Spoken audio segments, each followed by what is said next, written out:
Boxing King Media in association with Boxraw.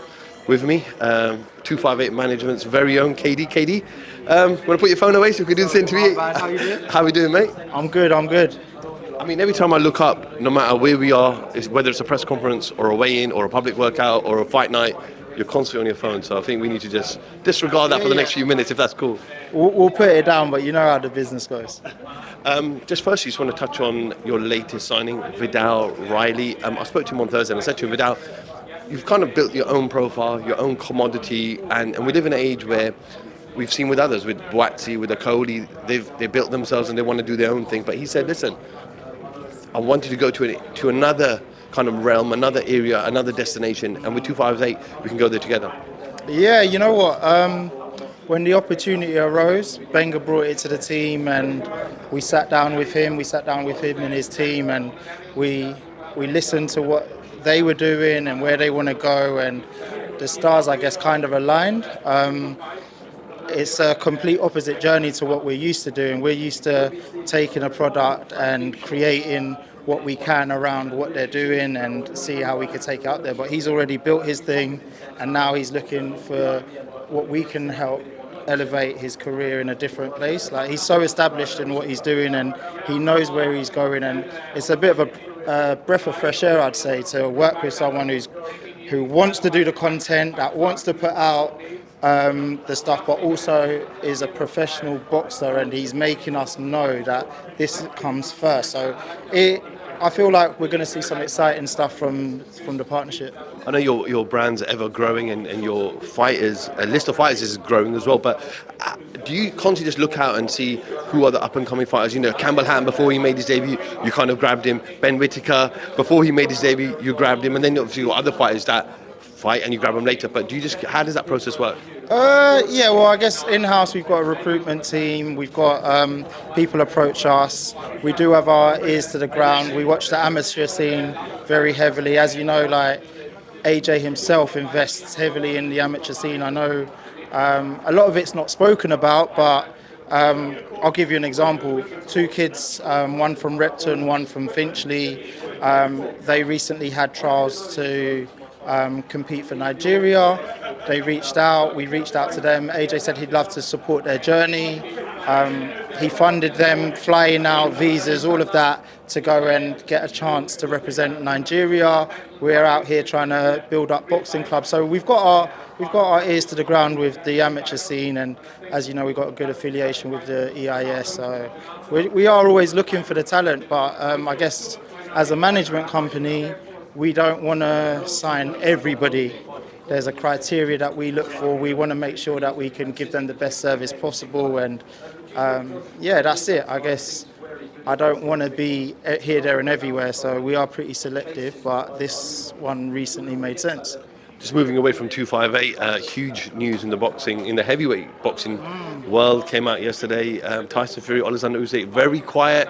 No one spoke about it. In fact, Tyson Fury only said 10 days ago that he wasn't interested in Undisputed, and he wanted to fight John Jones. But what did his dad say the other day? His dad said, he said if he says something at 10 a.m., it could change at 11. So yeah, it's interesting news. Obviously, behind the scenes, I'd known quite a while ago that things were getting closer, and I did have that date that they put out there in my phone. People were talking, so yeah, I guess it's good for the scene.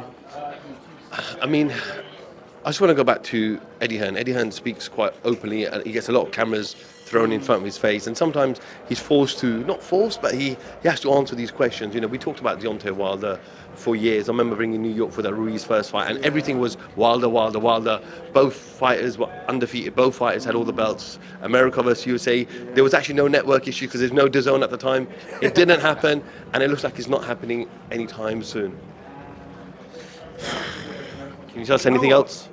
I feel like there was DAZN there, but it was only in America. We were still with Sky Sports at the time.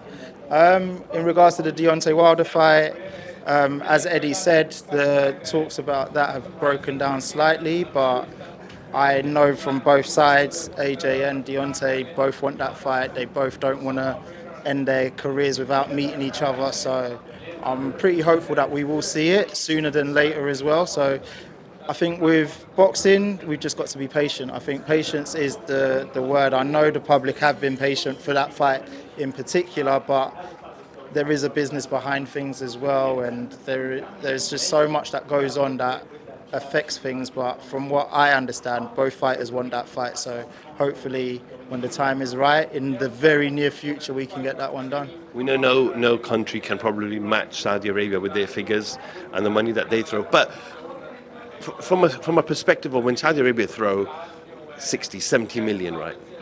And that fight, does the fighter then take that amount as saying, that's my baseline, that's the amount that I'm going to want if that fight happens, whether it's Saudi or whether it's anywhere else? So what I'm trying to say, does Saudi indirect almost ruin fights from being made at times?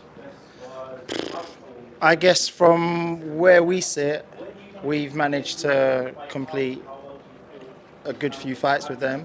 So I can't talk on our behalf of it spoiling stuff. I feel like we've always been pretty easy to work with and made good business. So I don't think that it spoiled it. I think that people have, for years, have been pricing themselves out of fights that they don't want to enter until they hear numbers that work for them. But I just think that most of these fighters should have good people around them who will let them know what the market really is and where their value is and what they're really worth. So as long as the egos can get pushed aside, I feel like the fights can get made. And it's not always about the money. It's not always about the money. Skills Challenge looks like they're taking a bit of a back step for now. Not sure exactly what's coming out. We haven't seen any statements from them. It looks like Turki Al Sheikh is now the man who's running boxing. Where is 258 with relationship with Turki Al Sheikh? And what is the latest with Skills Challenge? Is there anything you can tell us? Okay. Nothing for me to report, if I'd be completely honest. But what I believe is that everything that happens in that side of the world at the moment is within the best interest of the Kingdom of Saudi Arabia. So no matter if it's that side or this side, it seems like the country is still getting the big fights and the big events going on. So listen, the people we represent are the big names in boxing still. So you will see us in the mix. Let's just have some patience and let it play out. But the game is still going on. Just finally, so when can we expect? Eddie's talking about Joshua maybe in December, third fight in the year. I can't think the last time he had 3 fights in a year. So do we see him in December or do we see him maybe a while in February, March? Well, in regards to that, I guess his message to us was that I want to fight 3 times within the year. So his first fight of the year was in April. We've got April to get the public 3 fights within 12 months. So I won't give December. Eddie was given December, but I will definitely say Anthony Joshua wants to be very active. He's currently ticking over. He's down at the Ben Davison Performance Centre at the moment. He's ticking over with Ben, Jamie TKV. We had him in our camps in Dallas a couple of times. So he's still active. When he's got a date, you'll see him back out in Dallas, back with Derek James and continuing the work. Katie, appreciate your time, and yeah, thank you for speaking to Boxing Community. Look forward to some news in the near future. No problem.